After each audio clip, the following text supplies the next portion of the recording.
There we go. We're live. We're here. Gentlemen. Here we are. Here we are. It's us. It is you guys. All right. Everything looks good. Sounds good. Get started here in a second. Cool. All right, everybody. Welcome to the show. First of all, do a little round of introductions for those of you guys who are joining for the first time. I think people are still kind of filing in here. I'm Rathan. I'm the host of the show because I'm terrible at this game. I, no matter what, probably will never get out of Plat, and I'm okay with that.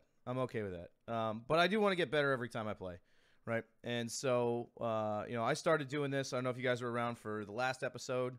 With Season 5 around the corner, there are a lot of changes to the way that you jungle, the way you support. I had Weekend and Incon on here. They were nice enough to come and give their advice on how to play if you're a new player, and what the best things you can do to kind of get yourself off the ground are. And I think, you guys probably say mid has changed the most, but I think that the third most changed role is really the mid lane, right? You've got your itemization changing. Ratatouille, is basically a big giant question mark. The map is much bigger. The starts are much different. So we want to do the mid lane as the third or the second episode, really, in the third position we covered because that was what we got the most requests for in terms of how do we play. So we'll do a quick round of introductions for people who don't know my guests. Aggro, you want to go first? Yeah, I'm Aggro. I cast Smite for HiRez Studios. I used to be a pro mid laner on console, and I basically spend all my free time thinking about why other mids are bad. And that's pretty much all I do, yeah. I'm Hurriwind. I've been a pro mid laner since season 1 with I've hit the bottom, I've been near the top, I've seen it all, pretty close to all, except for Worlds, but hopefully eventually that as well. But that's who I am. Awesome. And Aggro, you did play professionally on Xbox, and you're also like a high diamond player, masters player, right? So you're kind of depending on the day. Yeah. No, if I'm putting in the work, I should be able to make it to masters every season. Yeah, so these guys know their stuff, obviously, right? And that's why we want to get them on here. And first of all, I appreciate you guys taking the time to help the community out, help me out. Realistically, this is selfish. This is all for me, and these guys get the benefit on the side. So once you guys start seeing me in your games, you'll know it's because of you. It's really my fault, yeah. Yeah, right.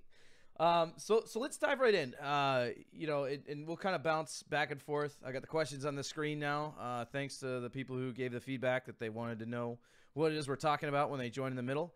The first one is biggest season 5 changes in the mid lane. I mean, I could list off 10 of them, but what are the most important ones that have affected how the mid lane is played? Because you're not starting with your teammates. Like, what's the big change? For me, I think itemization has changed really drastically between Rod of Tahuti getting changed and Obsidian Shard being changed. Those are two items that literally every mid has built for the last 4 years. So losing those two items in every build feels pretty strange. That and the lack of splitting, allowing you to kind of actually farm your own lane a little bit more consistently by yourself.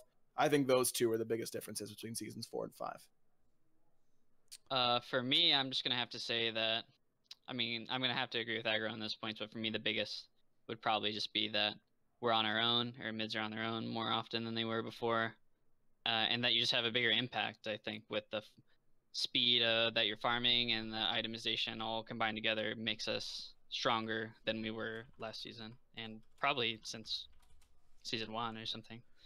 And one of the things I've noticed is you guys are actually being asked to carry games more, right? Like, before it was the jungler's problem, the ADC's problem. Like, they had to get ahead, a couple levels ahead. They come in, they sweep everybody up and do a whole bunch of damage. And, if the mage got to late game or in a position where they were really popping off and a couple levels ahead, then they'd be really swinging.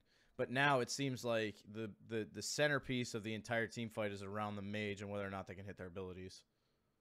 Yeah, at least through the mid game. I think that right now mages are weaker than they used to be in the Really? hyper late game, in the 6th item slots. Like I think I'd rather have season 4 builds at 6 Sure. items, but right now I don't think mages have ever been stronger at the 15-minute mark, at the 20-minute mark. When I've got 4 items, I feel super impactful right now, and I think that it might be an identity change for mages to not do 1,000 damage in the late game. Sure. But to be more impactful in the mid game and then kind of hand that ball off to the hunter in the late game might be what we end up seeing more of. No, Yeah, I makes a just lot think of sense. we, sorry to cut in really quick. I just think we took a trade-off. I think we kind of got survivability more late game than we had before, but we don't do as much damage. At least that's how it seems this early on. Right. No, it makes a lot of sense. So it's more of a mid-game impact. You know, even like the late-game mages, the big alt mages, the Scyllas, the Thoths. I mean, do you still feel like they're still more useful in the mid-game, or? Go ahead, Harry. I'll let you answer first. Okay, so here, rephrase, or just, could you repeat the question really quick? Well, so, you know, I mean, I think when you think of every class of god, every class of mage, right? You got your early game mages, right? You got your Isis, you got your mid-game mages. I can't even think of a good example. And then you got, like, your late game, like, your Scyllas, right? Where your Root Crush combo is going to delete just about everybody, right? You know, their clear early kind of stinks. Their late game damage is really high. Do you still think that their late game utility has fallen off because of the itemization changes? Or do you still think they're just as viable as they were in Season 4? I think that their critical points where they're just doing a ton of damage happens earlier. Okay. But then once you're getting to 6 item builds, it doesn't like ramp up like it did before. Like you hit the critical point and then you stay like probably around that same point for the rest of the game, maybe a little down. Cool. Yeah, I think that before, the problem with mages at a competitive level was that if you looked at your power curve, you were like, you started off here and then you got a little bit better and a little bit better, and then you got Rod and it just like hit the ceiling. But it took 33 minutes to get there. Now that power curve is much more smooth. It's much, you get stronger earlier, but you don't. I still don't think you're hitting that final point that you did last season. And to answer your question, the gods like Vulcan and Scylla, they're still going to have a place. They still do plenty of damage to the squishies. Sure. Will they one-shot them? Maybe not. It might take a little bit of extra help. But anytime you're doing 80% of an ADC's health by yourself, you're going to be valuable to some degree. I think the biggest problem that gods like Scylla and Vulcan have is the change to Obsidian Shard and not having good access to a flat pen item that isn't super expensive, like a Spear of Desolation. Before, Obsidian Shard just lets you, I'll buy this, now I'm doing true damage to squishies. Not really the case anymore, and I think that gods that can't utilize Spear of the Magus very well kind of suffer because of that. Right. Cool. So speaking of gods, I mean, that kind of leads me into my next question here. I'll update it on the screen here. Season 5 gods. So we talked about this last time. There's meta gods. There's gods that are easy for a new player to play. And then there's, like, gods you should avoid, right? If you're a new player. And, I think one of the big issues I see with educating community as far as new players or, players who aren't very good, right, is we all tend to talk at, like, SPL level strats and best practices, and the reality of it is, or high levels of play. Even if we're not there, like if we know enough about the game, we tend to talk at like the high level, right? And what you don't realize is that like telling somebody that Opwatch is a terrible god is, it means they're terrible when the jungler knows what they're doing and the mid laner knows what they're doing, and you can get punished for playing something that's highly immobile. When I think the further down you go in the stack in terms of Elo and MMR, you don't get punished as often, right? So what's your opinion? I know it's a wide open question, but just at the beginning of Season 5 with the itemization we got right now, what are like the top gods that you should play if you're a new player, top gods you should play in the meta, and who should I absolutely be avoiding right now, whether it's because of clear or mobility or etc. And I'm like, I just downloaded the game today, right? So put yourself in my shoes, right? I think the best god you could play in the mid game right now, if you just downloaded, is Kukulkan. I think Kukulkan got good items in Season 5. You can basically just look for the books. You just get Book of Thoth, Book of the Dead, Soul Reaver, and Polynomicon, and boots, and you're good. Right. I really feel like that is a pretty straightforward mid laner that is also pretty good right now. Yeah, just to comment really quick on a god I would pick if I was just had downloaded the game today. I think a Kulkin is a good option too. I think Ra is also a good option. I think gods with easy access to simple, clear abilities so that Sure. you don't have to focus on your abilities as much and you can focus on other parts of the game. There's nothing too complicated. I don't think about the gods. You don't have to worry about really any major combos. The kits are simple and you can focus more on other things that isn't your abilities. So I think that's Kulkin's good as well. Kulkin Ra, in my opinion. Yeah, I think for gods to stay away from, I think that Giannis is the best mid laner in the game, but I wouldn't touch him until you really understand how to play mid lane correctly. And you're very comfortable in that role because his damage is super hard to confirm. And if you misplace your portal, if you aren't standing next to a wall, with mid lane being wider, it's harder to be next to a wall. Giannis is it's really easy to feel super useless as that god. Mm-hmm. But so for newer players, I would stay away from him. But I obviously at a pro level, he's a totally different story. Sure. Hurry, what about gods in the meta? Like who? Giannis. Obviously, it sounds like he's top of the list right now. People haven't really gotten a lot of experience with Thoth because he's been out of the PTS and out of the game for a little while. What do you think? Give me your top two. If I just had to go off first impressions, I think he's right with Janice, and he talked about that. And the other god I would say, I think I would go with Soul, just because Hunter's Blessing is really strong right now. Mm-hmm. And her passive and everything synergizes really well with it. She also synergizes pretty well with Lifesteal, and Lifesteal tree is really, really strong right now with Typhon's Fang. Mm-hmm. And she's also really strong when she's by herself. And she also pushes the lead hard. So I guess that's a lot more reasons than I thought I was going to give. But I think she's, outside of Janice, a good option. That's great. Yeah, so that makes a lot of sense, actually, yeah. And as far as gods to avoid, we talked about Janice, right? He's always been super technical to play, right? Like he's always been one of those gods where it's like, okay. But he actually does have decent mobility and the ability to get out of stuff, right? I think, he's got a CC immune ult. He's got a speed boost. He's got the portal, right? I think, it takes a lot to be good at him. But like, how is he a worse god to play than somebody like Anubis, right? Who is standing still for two abilities, right? Anubis, you're doing damage whether you're living or dying. Right. Giannis, you can live or die, and you could do literally no damage in a team fight. Right.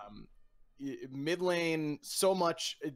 A lesson that I think all mid laners eventually learn is that there are a lot of situations where you are dying. There's no escaping death. Sure. So you just have to make sure that you're getting as much damage off as possible, and as long as you get your damage off, you did your job. And Giannis does that very poorly, and Anubis does that very well. Sure. Where in a casual setting, there are a lot of times where at least you can dump your kit, do some damage, and then die. Plus, with Lifesteal right now being super good and Typhon's Fang being in the meta, I think Anubis honestly doesn't die nearly as much as he used to because he can just Lifesteal through a lot of the damage people are throwing at him. Right. Hurry, any other gods that you'd avoid if you were a new player? In mid, I think Discordia is a little hard right now. Okay. I think for a new player, like her kit maybe doesn't make as much sense with the way it works. That's just off the top of my head, though. I'm not really sure. I think most gods in this game are pretty easy, but if I had to pick one, Discordia would be another one. Yeah, I think like healers like Hel and Aphrodite, because they build a little bit differently, might be harder to kind of grasp if you're just trying to get mid laners as a whole. Hades, the same sort of thing. Anytime you have a different play style than stand way back and shoot stuff, it can be a little bit harder for new players to adjust. And definitely don't play Morrigan. Yeah. That I was gonna Yes. say. That I almost forgot about Morrigan. Don't touch Morrigan for a while. Morgan's the hardest god in the game. Yeah, don't touch that. She's real tough. No, that makes a lot of sense. So for the new players out there, to summarize what we were talking about, just to get yourselves comfortable in the mid lane, Ra and Kukulkan are both great choices because of their clear. Once you start getting a good feel for what you're supposed to be doing in mid, then you could switch to something like a Giannis or a Soul, who both have a little bit more complicated kits, and avoid a lot of gods. But if you stick to those 4 and learning how those work, you'll do fine. All right, let's move on. I completely forgot what the other questions are. Next one. Season 5 starter items. And we actually have a video, or I recorded a video last night around this with Zuffer himself, just to prove a point here. But what are you guys starting in the early game? Obviously, Mage's Blessing or Hunter's Blessing, but yeah, I think that what you're starting is very dependent on what you're going to end up building. Sure. For me, I think that if you're planning on building anything in the lifesteal tree, like Bancroft's Talon or Typhon's Fang or anything like that, starting Tiny Trinket with your blessing feels really good because it builds in some sustain with you and gives you that power. If you're eventually going to be building, you know, you can build Lost Artifact if you want to eventually build Rod of Tahuti or Chronos Pendant. Doom Orb's also a pretty good second option right now. So one of those two between Tiny Trinket and Lost Artifact, if you're going for a blessing. Otherwise, Book of Thoth 2, the Soul Reliquary start, that's pretty good. And I think starting Warlocks 2 is very viable right now as well. Warlocks 2? So tier 2 of Warlocks, or? Yeah, tier 2 of Warlocks. Right now it's called Sorcerer Staff or something like that, I think. Sure. If you're using someone who doesn't use a lot of mana because it doesn't give you any inherent mana sustain, then rushing that Warlock Sash feels really, really strong right now because you finish stacking your Warlocks right when you're hitting your mid-game power spike, and so you get a bunch of power and a bunch of survivability kind of all at once. What do you think, Hurry? Yeah, just in my opinion, just in what I've tried so far, I like going Mage's Blessing pretty much every time. Just with my playstyle, I'd rather just have the sustain. I don't mind getting my Warlock Sash a little bit later. It does take an extra back sometimes, which is the worst, but I would just say go Mage's Blessing plus Book 1, Sash 1, or Tiny Trinket 1. Janice, I think, can also start Lost Artifact or Gods that you want to get Chronos Pendant early on. But any one of those 4 items, it's fine, whatever you're building, as long as you make sure that's the second item you build or the first item you build. So either your boots and then finish that item, or rush your stacking item and then get boots after. Pretty similar to last season, I would say. And also, you should just pretty much fill up on potions with whatever build you're doing. And I would say more health potions than mana potions if you know what you're doing in the jungle, because you're going to be having to tank camps. Like mid-camp stuff kind of take a while to kill and they do damage. Yep. Otherwise, if you're like a newer player, I would just say get mana pots because you're not going to use your mana well. So that's my advice. Yeah, I think that's one of the biggest learning curves to mid is learning how to manage your mana properly. So often it's correct to let a wave come underneath your tower and let it help you finish the wave off instead of using your mana, because then if you use your mana whenever a wave's under tower, then you're not going to have it for the wave and you're going to run low on mana before you really want to. Trying to be efficient with your skills, if you're splitting a camp with a jungler, if they're using skills, holding on to yours because it's just a waste of mana otherwise, kind of overkill.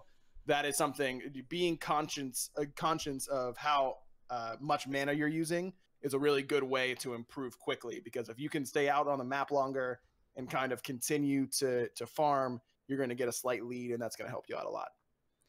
Yeah, I mean, the other thing that I always struggle with is, like, when do I back? Right? Like, yeah, I can stay out here. I've still got my starter item. I could probably get the T2 of it, get a little bit more power, clear the camps a little faster, wave a little faster. At what point am I actually hurting myself by staying out?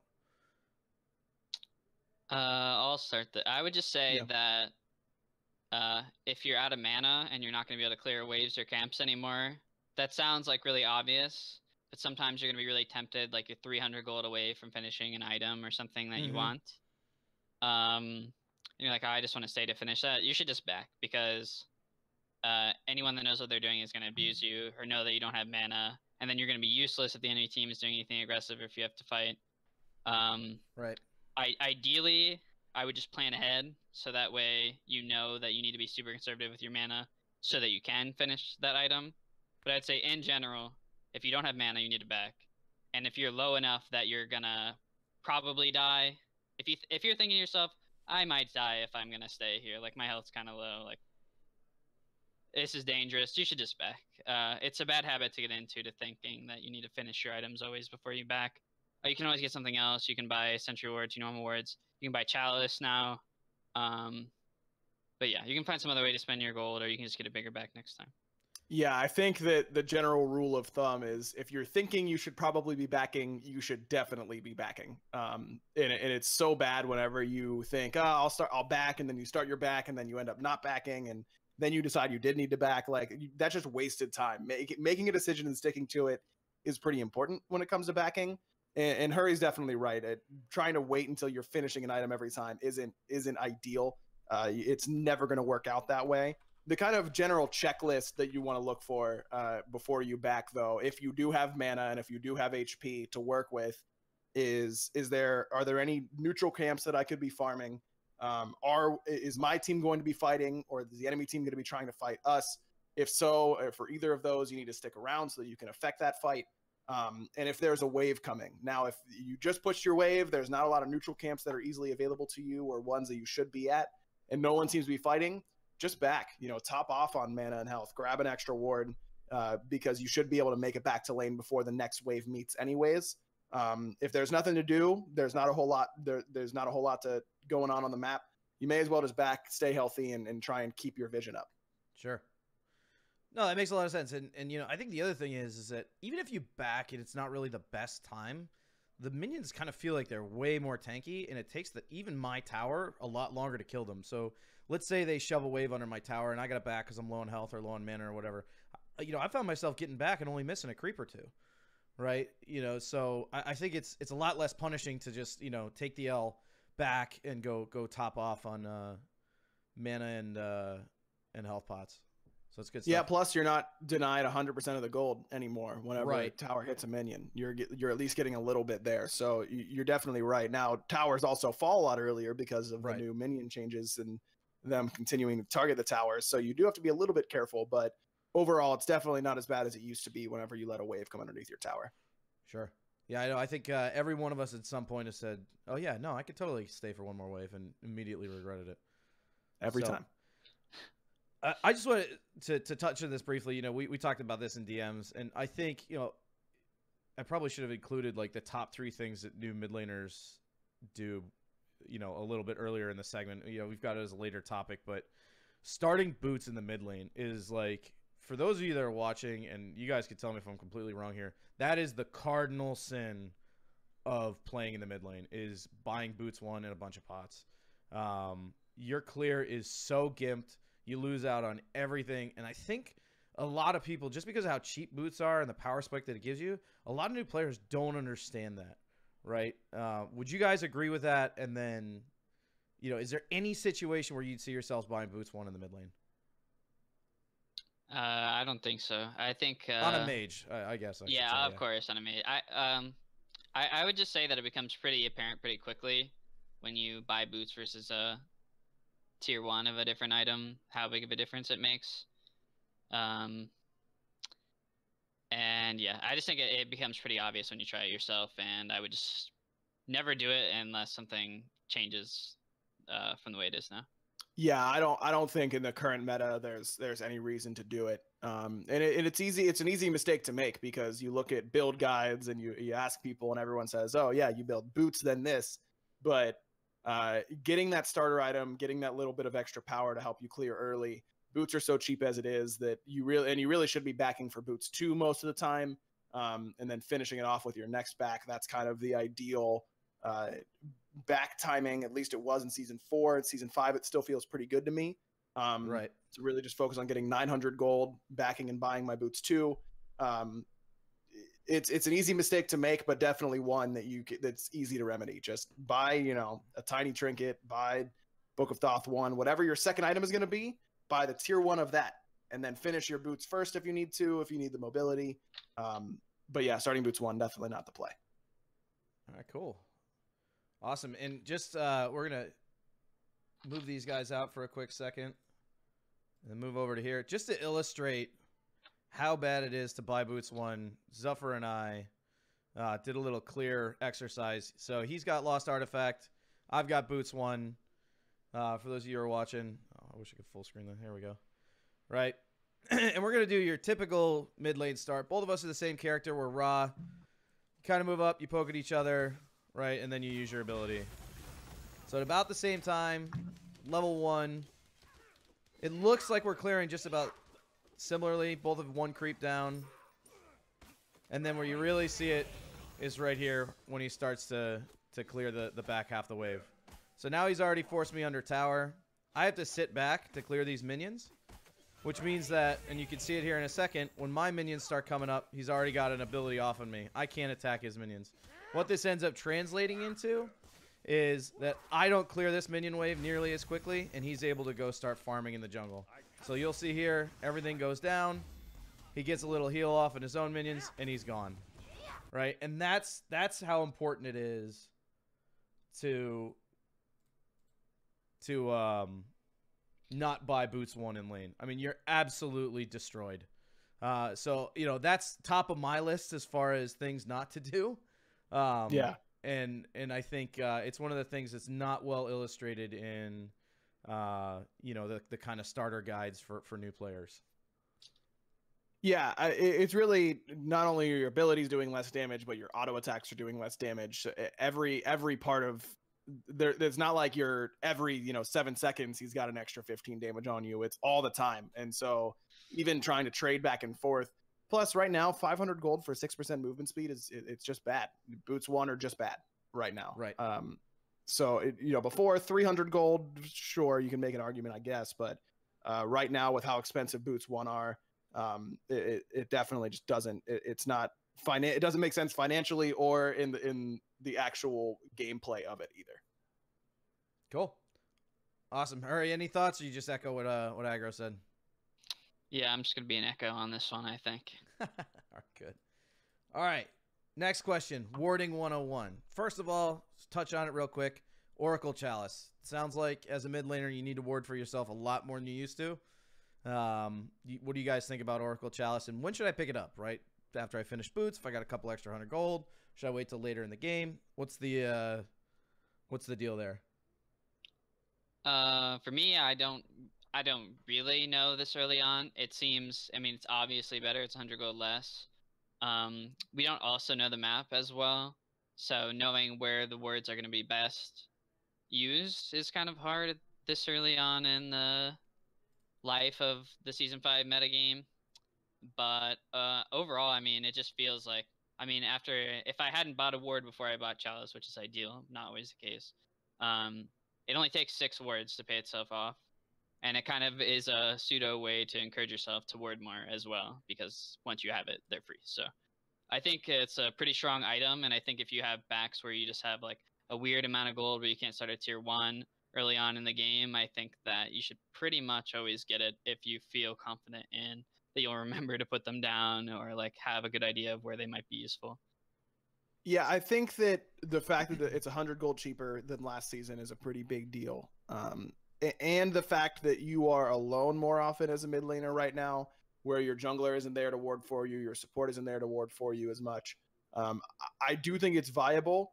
There are cases where I think that you might be better off just allowing your support who may have picked it up, or your jungler or whatever, to kind of take the bulk of the normal wards, and then you can just focus on buying sentries every back and try and clear out vision around the mid lane. I think that in some team dynamics that might end up being better. But I think Hurry's advice is really good, where if you're backing early, you don't have enough to start, tier 1 of your next item, just pick it up. It's going to pay for itself pretty quickly. And it just gives you so much more safety in the mid lane. Right now, if you're hugging the right side wall and your ward picks up the jungler on the left side, even underneath you, you've got so much time and space to get out of there unless they have blink. And even then, it's before you could get blinked on and you're dead before you know it. The lane is so much wider now that you can really get away with a lot more in terms of aggressive positioning. And Oracle Chalice just means that it's even easier to do it. Sure. Yeah, I would just say just pick it up and try it. See how it feels for you. It's early on. Can't tell you exactly how good it is, but it's worth a try. So let's talk about your typical warding locations for a mid laner, right? Like, let's say, I got my boots finished. I had 300 gold. I backed. I bought a chalice. And I want to keep myself as safe as possible, because I've heard everything from, you want to ward down low, so you're never out of position. You either want to ward in the mid lane. Sometimes you ward the harpies in case, you know, if a jungler has a leap, right? Like a Circuit who could just fly over the wall and just melt you, right? Where are you guys warding right now? And you know, let me ask that question in a different way. Where would you guys ward if you were a brand new player of this game to give yourself the most basic level of safety, right? Because I know, I mean, we talked about this in DMs the other night, right? It's, you know, it highly depends on the game, the jungler, the map, everything like that. Like, where is something where if I'm a mid laner and I consistently ward in the same 3 places, I'll have done a decent job for a new player? Your bottom corners. If you're warding your bottom corners effectively, and by that I mean when you walk past your tier 1 tower in mid, your 2 entrances to the jungle right there. If you keep both of those warded a little bit in by the rocks, right where a player would be walking in from the mid camps, that will cover your safety pretty much instantly. Sure. I would say that a good place, especially with the changes to the map, is in the mid lane in front of their tier 1 tower in the early game. One thing to note about the corner wards, which I think are the most simple and easy to understand places that you can place wards reliably, is that on the duo side, they won't, if you place a ward to see people who are going from like around Gold Fury to the mid Harpies, and you want to see that path, you're not going to see people who are rotating out of mid who go down towards red buff. Right. You can't reach both of those spots, and it doesn't show everyone pathing on that corner anymore every time. Now you can get it pretty close, but it won't see them every time. So I think the value on those goes down a little bit, and I think that you should at least try out putting that ward in front of their tier 1 tower, because it helps your team when you're not standing in mid to see what side of the jungle people might be going more reliably than the corners from before. But I also do agree with Aggro that the bottom corners are like a safe, easy spot to put them. If you have nowhere else to put them, that's also a good spot. Yeah, I'm a huge proponent of the lane ward right outside of their tower. It just gives you so much information for not a lot of investment. You can tell what skills are down. If someone tried to jump on the wave to make sure that they cleared it faster, now you've got kill potential that you wouldn't have known before. Which way they're going in and out of mid. If anyone's there with them, sometimes you'll see the jungler kind of cross over there to get towards back harpies. It ends up being a little bit faster in some ways. You'll see them. It just gives you a lot of information, and it also gives your teammates a lot of information that you don't have to always be communicating, you know, enemy missing middle, because if they don't see them on that ward, that means they probably aren't there. Right. No, that makes a ton of sense. And so definitely the speed buff side, bottom corner for sure. Mid lane ward and bottom left corner is optional. And just for the new players, and we got some Paragon players starting, I got the map up here on the screen. When we talk about the corners, right, if this is your mid lane between the 2 tier 1 towers here, your corners are this bottom right and bottom left entrances into the jungle, and then your mid lane ward is going to go down right in front of their tier 1 tower, so you can cover these 2 entrances to their jungle, right? So you can tell which direction they're going into the jungle, and you can also see who's trying to sneak up from behind when you guys are going to clear the wave. Sound good? Yeah, cool. That's those are good. Plus, if like you said, if you're up against a jungler that has blink or can jump over that mid camp wall, warding just inside that pit right where the mid harpies are is totally fine. Plus, it gives you information on the timers and what skills were used in order to kill those harpies. And if you have a lead warding their top side where they will be walking in and out the top side corners to try and catch someone there whenever they come into the jungle, when you can play aggressive, that can work out really well as well. Perfect. Awesome. Let's fly through the rest of these questions, because I know, Hurry, you got a hard stop at 6:30, right? Roughly, yeah. All right. Top three mistakes that new players make. All right. We already talked about boots 1 in the mid lane. For me, that's like number 1 and basically my biggest pet peeve entirely.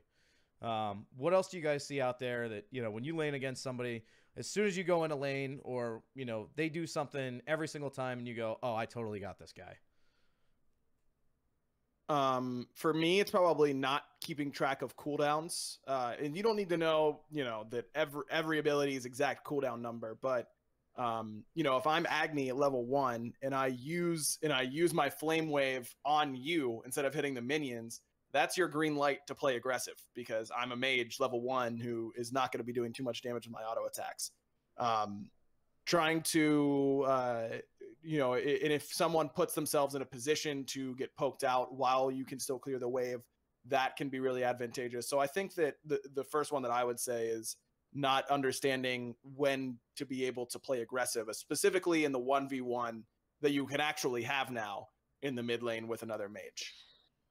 Right. So you're in love with the Ra that steps up to the front of the wave to clear every Yeah, single pretty time. much every time. All right. Yeah, if you put yourself in the middle of the minion wave against an ability that is going to be hitting through the middle of the minion wave, that's easy poke that I can do and stay efficient with clearing the minions at the same time. So at a very basic level for people who are new to the mid lane, if you're in a position where the enemy mid laner can do damage to you and your minions at the exact same time, you're wrong. Like you gotta cut that out. That's a bad habit to get into. Hurry, you look like you had another one to say. You just wait until they use their ability. You wait until they raw beam the wave, and then you can step in the middle of it because you know they don't have anything to hit you with. Right. Yeah, I would say that the biggest mistake new players make, like from my perspective, is that they value going for kills or rotating or being at fights over farming, which is situationally correct, but it's just a safe bet to get your mid waves, safe bet to get the mid harpies when they're free, to get the buffs when they're free. I know it sounds kind of boring, but you'll be thanking me when you take that advice and you're 1,000 gold up on the other player who's trying too hard to be an impact on the map. So I guess another tangent on that is just to let your teammates know what's going on. Like every bit of information is important, and you're in the middle of the map, so you generally have the most information compared to everyone else. So use that information to gain an advantage over the other player. If you're telling your team where their mid is going or where their players are going, and you go somewhere else and you farm while they're all doing nothing because they think they're going to make something happen, but then your team backs out, and you're getting a major advantage. So I just say don't over rotate, prioritize farm when you can, be selfish to some extent, and it will pay off, especially now with the map changes and how far ahead we get. Right. So my good friend Zuffer in the chat will love to hear this. Can you say that one more time? Then I should prioritize farm instead of fighting with him. I just want him to hear that. No, you really should. You really should, for real. And if they just talk to you too much, to keep giving you, just find new friends. Find more patient friends. It'll just be easier. Yeah. Yeah. All right. I think that another one for me is not being patient with your skills. I see not a lot of new players just throwing out cooldowns left and right. Right. When it's very clear that your Ymir is about to freeze someone and lock them in place to make sure that you hit your Kraken. Waiting, there's always a fine line between waiting too long and not pulling the trigger early enough. But as a general rule, if you have teammates around you and you trust them to hit their skills, wait for them to set you up. Even something like a slow is going to make your life so much easier as a mid laner. And it's pretty easy to throw a team fight by whiffing an ultimate. So you have to make sure you connect them when you can. So go ahead. Sorry to cut in really quick, because this is really important. This is something I preach a lot. At the same time, do not be afraid to miss abilities. Like, do not, like, for me, like, I played games where I've missed things really embarrassing, okay? And it, like, obviously that's not good either. But if you're afraid, or if you let like some bad experiences or some bad feedback scare you, and you're just holding on to Cocolcanol for 5 minutes instead of just using it on the small chance you get a kill, I think it's really bad too. So don't be afraid to use abilities. Don't be afraid to miss. You're going to miss. Everyone misses. Even if it's really obvious and embarrassing sometimes, that's like part of getting better. Yeah, completely agree. Mid lane is a lot like quarterback in a lot of ways. Like Hurriwind said, you have the most information. You can move people all around the map and kind of understand what's going on. And just like, when a quarterback throws an interception, you got to just forget about it. As soon as you miss an ultimate, like, you just have to be willing to throw out the ultimate in the exact same situation the next time it's up. You cannot hesitate whenever it's high percentage, or even if it's low percentage and it's the right time to do it. Sometimes you just got to throw it out there. If you miss, you miss. I miss way more than I hit. But I'll be damned if I'm holding my ult for no reason, No, that's a good point. So use your abilities and wait for setup. I think the wait for setup one is big, right? You got way too many people trying to free alt, you know, raw alts or Thoth alts, and you know, Thoth's a little different because you can move, but like, you know, I think waiting for setup is huge, and I think, you know, throwing it out there is another one, right? I think especially with a lot of mage alts, you always want to be the guy that like clips the jungler running away with like 30% health and you blast them out of the sky, when realistically if you'd used it earlier in the team fight, you hit 5 of their team members and you guys get a major objective off of it, right? Yeah, exactly. So start thinking more about, hey, how much damage can I do to their team versus how many kills can I get? I think is a big mentality shift that people need to make as mages. And yeah, I mean, for hitting someone with Kukulkan ult and making them back at the beginning of the team fight is just as good as a kill. You know, Right. you get almost as much out of it. So don't try and hoard all the kills for yourself. If you're doing the damage, you did your job. It doesn't matter if they were 20% HP or full. You did the damage. Yeah, you're an opportunist, not a finisher, is how I would say. Yeah. Yep. No, it makes a lot of sense. I appreciate you saying that everybody misses alts, because I found a way to miss new wall alts, so I just, it's all right. Hindu had someone up in Najal the other day, literally yesterday, and I missed raw alt off of it. Ooh. Like, it happens. It's bugged. Yeah. It's bugged. It instant casted for no reason. It was insane. All right, let's chug along. At 2 more questions, and then viewer games. When do I rotate? Real quick, guys. Like, you know, prioritize farm. There's a difference between prioritizing farm and sitting in your lane doing nothing. When do I start trying to make an impact on the whole map? Only if your wave is cleared and mid camps aren't up are you allowed to leave your little zone, in my mind. Now that's obviously a gross oversimplification, but if your wave is coming, you need to be there. If mid camps are up, you should probably be there. If your team is trying to invade close to you, like invading red or invading the jungler's XP camp, that probably is somewhere you need to be. But more than anything else, if a wave is coming into mid that you're going to be hitting, you need to be there to hit it. If you're rotating, giving up a wave, you better get 1 or 2 kills at least if you want to make that rotation worth it. Okay, perfect. And so does that change at all with Doom Orb? I feel like, you know, I was playing Poseidon yesterday, and I had Doom Orb, and I was just zooming. So I was in every lane the whole game. Do you guys like Doom Orb for the rotational ability, or is it just not really there? Some people love it. Love that item that's been out. I think well, the way I put it when I was talking about it the other day is I said it's buildable. It's not my favorite. I thought it was my favorite when I started moving 2% faster, and I was like, wow, that is. And I just see the animation, and it just makes me feel like I'm moving way faster than 2% faster. And that makes me feel like it's a good item. But it's a fine item. I think it's really one thing to note here is that a lot of these items are all buildable, and they're all like more situational, and the balance seems like really good right now, at least early on. It's okay. I mean, if you're going to be hardcore farming, it feels good getting the constant buff. I mean, if you have the buff all the time, it's certainly a good item. Yeah, I think on certain gods it's super good. Poseidon being my favorite. I think it's exactly what Poseidon needed, because for Poseidon, I always wanted to go boots, Gem of Isolation, Spear of the Magus is my 3 of my first 4, and there was just no good second item to really get me there. And I think Doom Orb fits that role perfectly, to go boots, Doom Orb, Spear, Gem. That feels really, really strong. Also gods like Giannis and Vulcan that have some movement speed built in. That feels good. But, you know, do I want Doom Orb on Nuwa? Not really. Probably I don't really care how much faster I'm moving as Nuwa, because it doesn't really impact me that much. Awesome. Yeah, no, because I was thinking about it just from a power perspective. You know, 65 power, 75 power with the stacks, right? And, you know, for 1,700 gold, I mean, that's a pretty good bridge item just to begin with. And, you know, the rotational ability it brings you. So anyway, I mean, that kind of dovetails into the next topic, right? And I think this is going to be the longest discussion. And, you know, we'll try and keep it to 5-6 minutes here, because, Hurry, I know you got to go. But what do I build?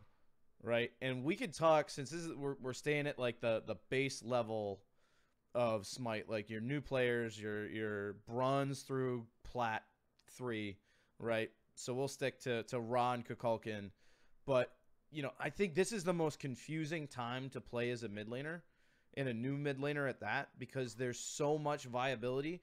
There's no one standard build that somebody's come up with. There's no gold standard for, you know, the Warlock's boots, Obshart to Hootie that we saw at the end of season 4 for your first 4 items, right? So, you know, you guys have been playing a lot. You know, Aggro, you've obviously had more playtest experience or more mid experience than probably anybody. You in stealth, right? What are you guys building as a standard for those 2 gods in particular, just as a helpful baseline for the new people? So the first thing I would say is, even outside of those 2 gods, the one thing that a lot of new players miss is how important penetration is. Yeah. If you don't have at least one dedicated pen option in your build, it's not going to work. You need something outside of boots. Penetration tab outside of boots. You need something from the pen tab in your build 100% of games without fail. Now, outside of that, I think Kukulkan's super easy right now because you can build boots, your pen option, whether it's Obsidian Shard or Spear of the Magus, Divine Ruin maybe if they've got a lot of healing, and then just go into that Book of Thoth tree and build all 4, and you're good. Like that could honestly be the optimal Kukulkan build right now, with how strong those 4 items are on him. You're building poly too? Hell yeah! It's extra. It's really good power. It's a ton of mana. Book of the Dead is probably the strongest mage item right now. Yep. It just gives you so much survivability and power. Plus, it synergizes with Kukulkan's ult or passive. So that build right there, if you just get boots, pen, all the books, you're good. You're chilling. And honestly, Raw can do it too. Wouldn't build poly on Raw, but you can sub in a second pen item. You could sub in a Warlock Sash, a Rod of Asclepius. Any of those kind of work well. I think that the easiest thing for new players right now is to just go into that book tree and build a lot of them because they're all pretty good. So book tree, pen item, second or third item you should finish, and then just finish out the build with the rest of it. With more books. Yep. What do you think, Hurry? Yeah, I think he's right about the book tree. They're safe bets, pretty much all of them. Poly, maybe I'd wait until later in the game. Poly is good now, feels good. My personal advice would be on any mid mage in the game right now. You can get away with going Mage Blessing, Sash 1, and then rushing your Warlock Sash and getting boots. Mm-hmm. And then after that, yeah, Book Tree is a good start. He's right. Pen is still important. Something to note really quick is Obsidian Shard. It's been a big topic over the last year or so, with how important it is and how we needed to build it really early and how we couldn't do damage without it. With the way it's been changed now, I would say if the enemy team is not building dedicated magic defense items, more than 2 on 2 people, I don't actually know that you even want it until maybe last item. Right. So that's one habit I would suggest everyone tries to break, is having to build it early. I think that you probably still need it, but you want to get it later. Or like Aggro was saying, you could get Magus if your character synergizes with it and you like the item. It's better now. Yeah, Obsidian Shard not so required, but yeah, I would say Sash is a safe bet on almost everyone. Don't get too addicted to it if you want to try other builds though, because it gives you a lot of survivability and you'll miss it when you don't have it. It is a little bit of a slow build, but our slow builds are a little bit faster than they used to be, so it doesn't feel so bad. Right. Yeah, and keep in mind, if you're building Warlock Sash in particular, you need to be making sure you're hitting every single mid-wave. You cannot, if you're building Warlock Sash and you miss 2 waves trying to rotate, you're doing it wrong, because you need to have Warlock stacked in order for it to be effective at all. If you're going to be trying to rotate around the map, making plays in duo lane or whatever, stay away from Warlocks, get your boots, and do it that way, because finishing Warlocks at 23 minutes is a really good way to feel unimpactful in the game. Sure. Yeah, for sure. So what do you guys think about lifesteal for new players, right? I mean, I feel like that's almost something that, I almost prefer, right? A big lifesteal item like a Bancross on Kukulkan. I drop my, I fly a Spirit of the Nine Winds out there, or I throw down my my Tornado Aggro. You probably remember the name of it. I have no idea what it is, but it's a Whirlwind. Whirlwind. There you go. I throw my Whirlwind out there, and I'm basically just chilling at full health no matter who's beating the hell out of me, right? So, Hurry, you mentioned earlier that the lifesteal tree's actually pretty strong. Would you throw a lifesteal item in there for either one of those gods, or you think on Kukulkan and Ra in particular that they really need the health and damage? I would go Poly maybe on Kukulkan. I think lifesteal items are really strong, but I think that you should probably stick them on gods that like synergize well with them. Also, something to point out really quick is that boots into Bancrofts is a really like at that point in the game you are extremely strong now. You get it way earlier than before, Right. and you become just like a monsters. But so gods that do synergize at that point, like an Agni who's going to be taking damage, who benefits more from the lifesteal, just the way his kit operates, are the characters that I'm thinking of when I'm thinking of going lifesteal build. And the main reason I suggested more than before is because of Typhon's Fang. So I Right. had someone in my game earlier, and they built like only Typhon's Fang. And I was just thinking like, did you read the item? Like the whole point is that you need other lifesteal items before you build Typhon's Fang, so that when you build it, it kind of operates like a Rod of Tahuti in a way, because Right. once you finish it and you get the passive, you get a huge power spike because you get all that lifesteal added to power. But yeah, that's essentially why I think lifesteal is really good. But I think I would stick it on the lifesteal gods, as I would consider them. Right. Yeah, I think that boots into Bancrofts is good on. It's not optimal, but it's passable on every mage in the game. So if you're just stomping the hell out of somebody and you're just way ahead, go Bancrofts. Don't even worry about the stacks. Just push your early lead and just blast them. Is that correct to say? Yeah, if you want to stomp. Yeah, that's the way to go. You do so much damage, and then if someone dares to get you low, then you hit them for their entire health bar with your ult, and you're good. And kind of like I was saying with Kukulkan, that you could just go into that book tree and build them all and be good. Anubis is the same way with the lifesteal tree. You can build all 4 lifesteal items, boots and pen, and be in a really good spot with Anubis.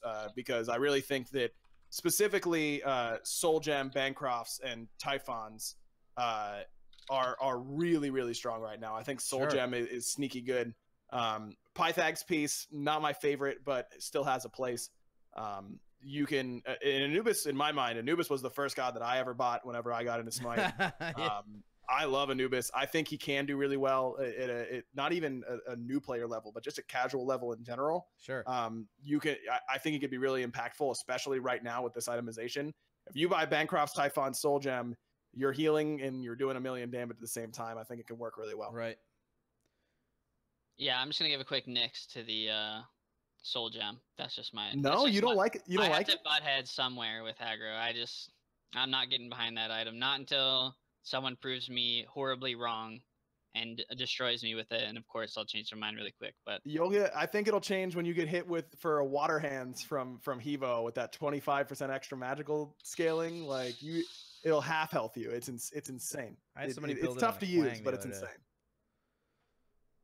Dude, Hevo lifesteal is the truth. By the way, lifesteal Really? Hevo. Yeah.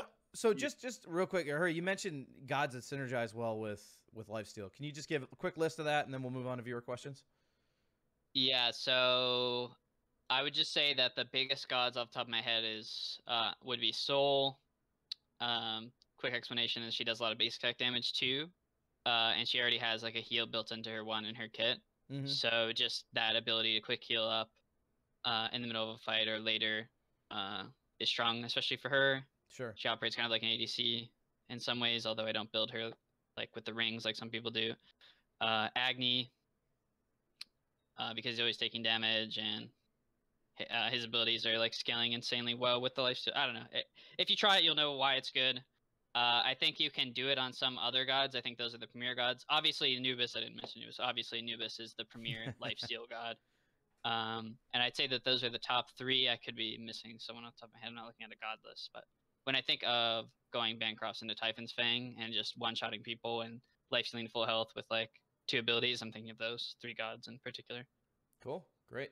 Yeah, all 3 of those. Freya as well, though she's more of a hunter mage, can work well with that. Very OP. Perfect. Yeah. All right. Viewer questions. Give a minute here for things to trickle in. And these can be short answers, by the way, guys. Like, just real quick. Spiridesso no longer useful? No, better than it was before. It's super important now because pen is hard to come by with Obsidian Shard being worse, and it gives 100 power now where you really need it. Yeah, I'd say if the enemy team doesn't have a lot of defense, so you don't want a Shard, and your character doesn't work with Magus, Sphere of Desolation is a good option. The other option would be Divine Ruin, maybe if they have healing, and you probably feel okay with that too. But it's a option that happens pretty often, actually, where you want to get that item, in my opinion. Sure. How do you guys feel about Hades? I'm a Hades main, dude. I love Hades. I don't know how good he is in this current meta. I think Hades solo is something that could be actually pretty potent right now. All right, the big glaring question from the end of season 4: Hunters in mid. No. Oh boy. Hurry, you want to answer that one? I have a special connection to Hunters in mid because I always lose when I play them. It's even when I as far as like competitive games go, like it'll work in scrims. It'll feel strong, and then I'm just not bringing something to the table that I think I'm normally bringing to the table when the game's like slowed down and I'm not just like able to like run around and like be an ADC and people are just like walking in front of me because it's scrims. They're not trying as hard.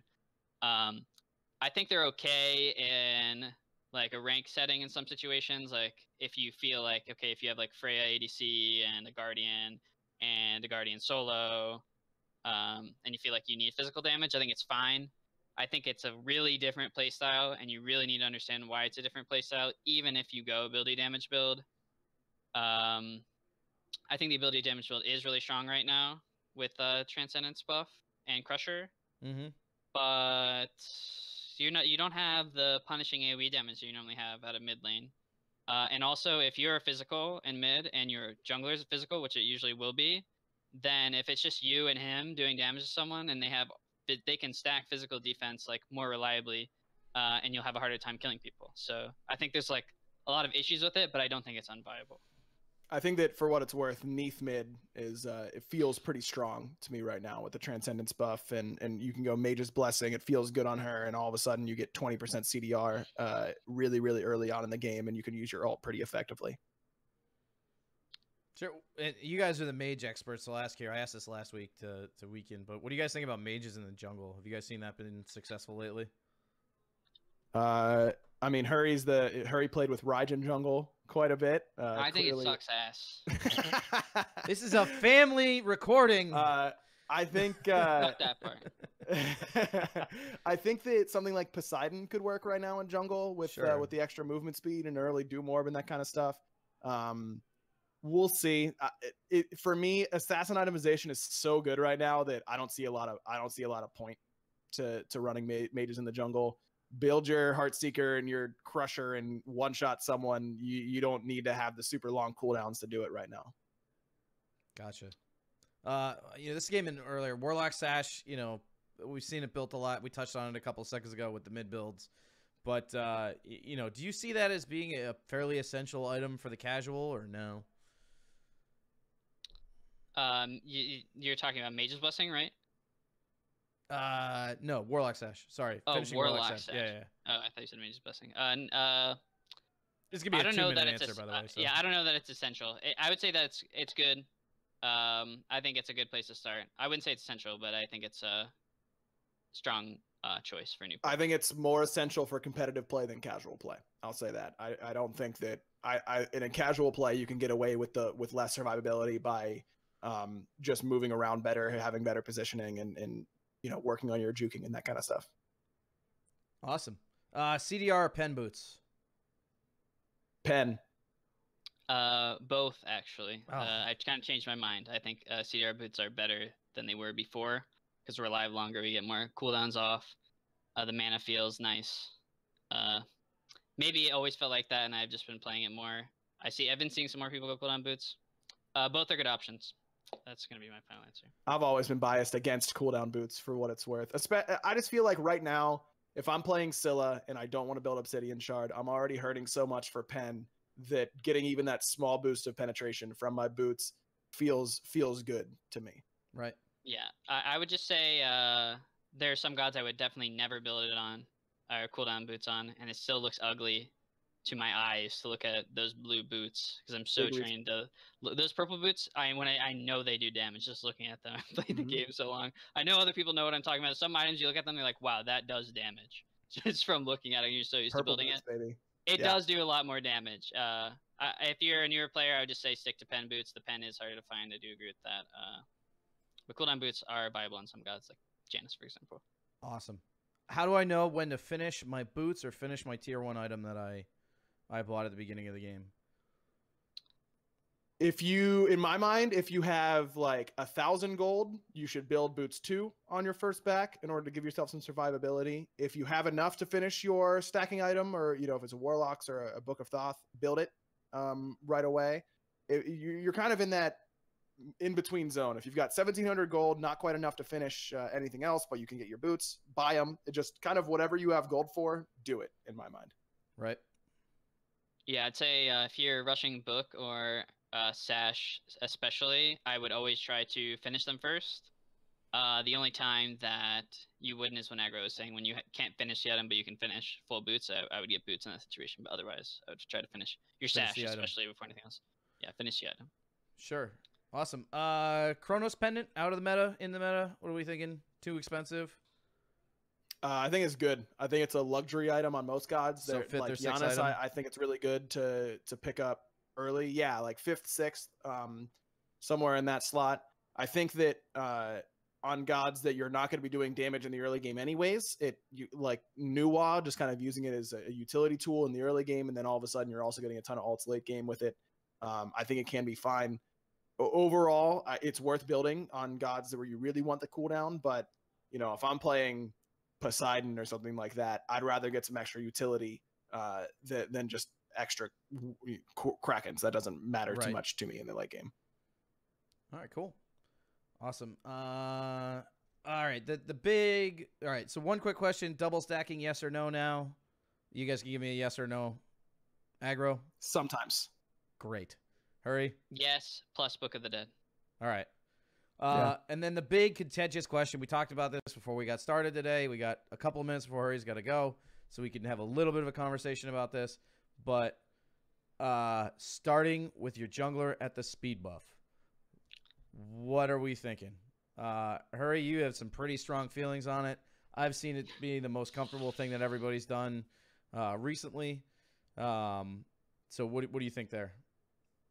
I think at a casual level, it's probably not a big deal, but I think for people who are wanting to put more thought into it, I think that you'll find that there's a lot of advantages to not start with your jungler at the speed buff. I think that as time goes on, we'll see more and more people stop doing it. It doesn't particularly help you in mid if you start on their tower line and you start clearing the wave as it's walking up. You can have the wave cleared on most mid gods before their mid will get there and even start clearing the wave at all. So they're going to lose part of the wave to tower or take a bunch of damage to minions, and you can do mids while they're doing that.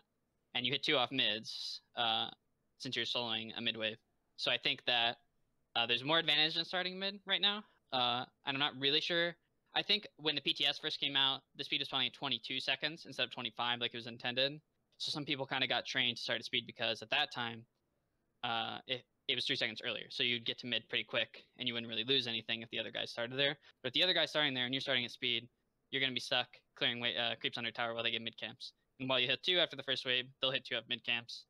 And they might have more health and they're going to have more gold. And they just put their jungler a little bit behind for the sake of clearing for 1/2 second sooner. So I don't think it's great to start a speed buff. I think there's some options where you might. But I think people should start exploring other options, or they will come to with time. Yeah, I think that the only time, first of all, doing a little bit of jungling, I hate whenever my mid laner starts with me because it means that there's an opportunity to have blue buff stolen, and then I won't be level 2, and then I just feel like the right side of the map is screwed early. For mid laners, though, I think that the only time that I like it is if I'm playing a mid lane god that really benefits from hitting level 2, where my clear gets drastically better from level 1 to level 2. Right. I'm thinking things like Poseidon, where Whirlpool sucks to clear the wave, but Whirlpool and Tidal Surge do a lot together and can almost insta clear a wave for you. Right. Agni, where I can dash the wave, turn around into it, and almost full clear it. That's a huge difference from not being able to full clear at all. At level 1, on those gods, I think it can make sense. But in half of those examples, I mean, like Hurry was saying, if I'm Agni, why wouldn't I just walk up the tower line, dash backwards towards my wave as I'm auto attacking, and then let the minions clear themselves, and then I can go and do mid harpies and hit 2 and keep my jungler ahead. Right. I do agree that I think in most scenarios it's probably better to start alone in the mid lane. Now, the problem becomes if I'm Agni and I want to do that, but Hurriwind is against me and he's starting mid as well, then I'm just hosed because I don't have any. I can't dash the wave aggressively. Now I'm sitting under tower waiting to dash, and it's really bad. Get good, kid.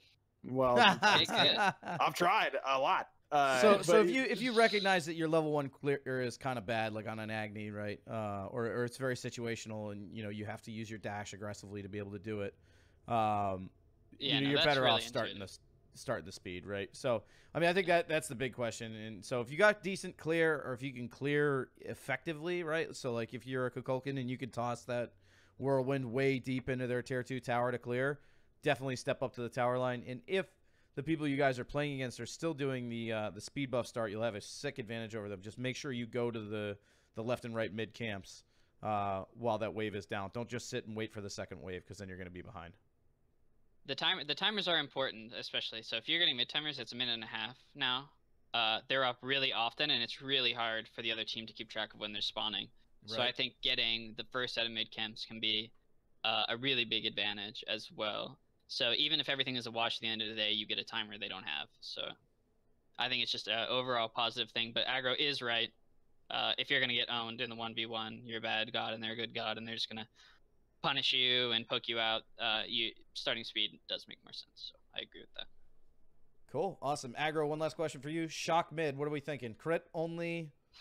Deathbringer, 6th item, guaranteed 1,000+ crits. I mean, I don't know. What else could you possibly want? It's insane. All right. Well, we'll wrap it up there, guys. Hurriwind, I know you got to get to scrims here, so I appreciate you you jumping on. Aggro, you as well. I owe you a Permani Brothers sandwich next time I'm up there. But sure I just wanted to thank you guys for dropping by and offering your insight. For everybody watching at home, this will be on Reddit. I'll have a VOD up in the next couple of days. Please drop your comments, questions.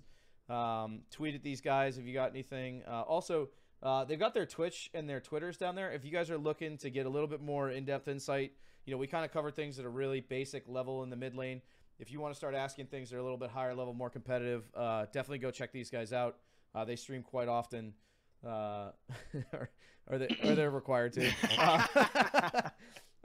So definitely drop by and drop them a follow if you can. I'll post links to their streams in chat here in a second.